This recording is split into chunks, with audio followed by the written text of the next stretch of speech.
So now we get to the last feature that makes healthcare markets so interesting, and that is the contagiousness of disease and externalities, right?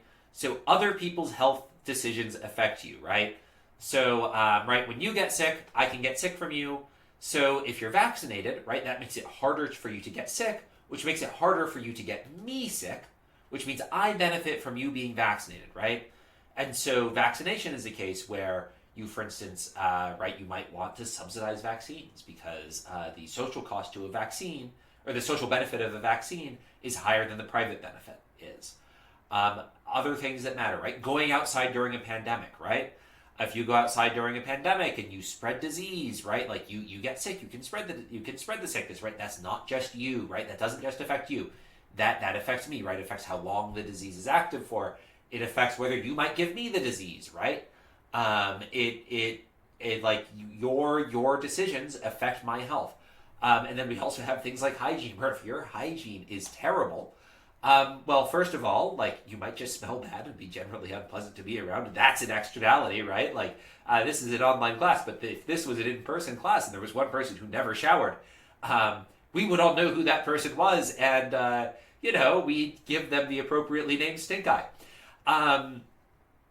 So, and other people's hygiene, right? So, if you have somebody who, decides they're going to live the medieval lifestyle and throw their human waste into a bucket instead of a toilet bowl, and then throw it out the window instead of flushing it, that affects your health, right? Like, if you get hit by sewage, that's a pretty bad time. So, right, hygiene is another case where externalities affect people, right? So, how people dispose of waste, things like that, that's going to affect you. Now, these externalities often require government intervention. So we already mentioned vaccine subsidies. Another thing that they might do, right? So this happened during COVID, right? We all remember this.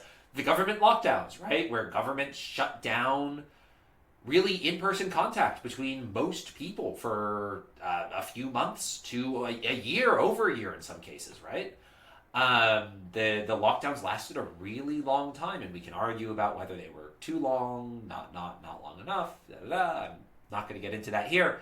But in a very extreme pandemic, I think everybody, all reasonable people, would agree that a lockdown is warranted, right? If the Black Death comes back, I don't think anybody would be up in arms about a government lockdown, right? And during, for what it's worth, lockdowns were not controversial at the start of COVID, right? They became controversial as we learned more, and it became clear that this was not the Black Death.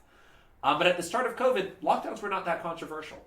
Now, they became controversial relatively quickly, but lockdowns are a way for governments to affect the to intervene to reduce the externalities of going outside in a pandemic. And then hygiene, right? I gave some kind of ridiculous examples of tossing human waste out of windows, but a more realistic example of government intervention on hygiene is we force people to wash their hands, right? If you're serving food, right? I mean, my first job was I gave out samples from my mother's energy bar company. It was a terrible job. My mother was the worst boss I have ever had.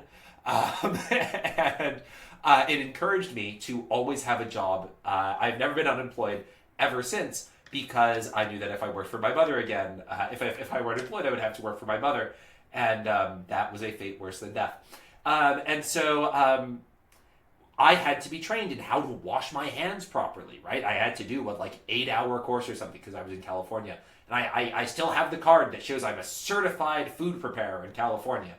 And basically what that means is I learned how to wash my hands.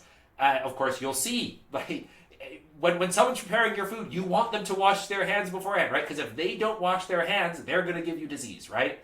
So government intervention, right, is very common to address these externalities. It's the externalities are in some ways less interesting than the insurance problem, because the externalities, like, we kind of know how to handle externalities relatively well, right? Just pass a law forcing people to wash your hands. That's like 90% of it, right? Vaccine subsidies, right, make a huge difference, right? Worst case scenario, enforce a lockdown, right? Important things that we should understand, but they're not interesting in the same way the quagmire of health insurance is interesting, right? Like, the health insurance market is so screwed up in so many fascinating ways that, I mean, you'll see, we'll spend 2 or 3 weeks on it in an accelerated course where, like, that's the equivalent of spending 9 weeks in a normal semester, right? Contagiousness, externalities, important, drives a lot of policy-making decisions, not as economically interesting as the other stuff, but still very important, and we'll spend some time covering.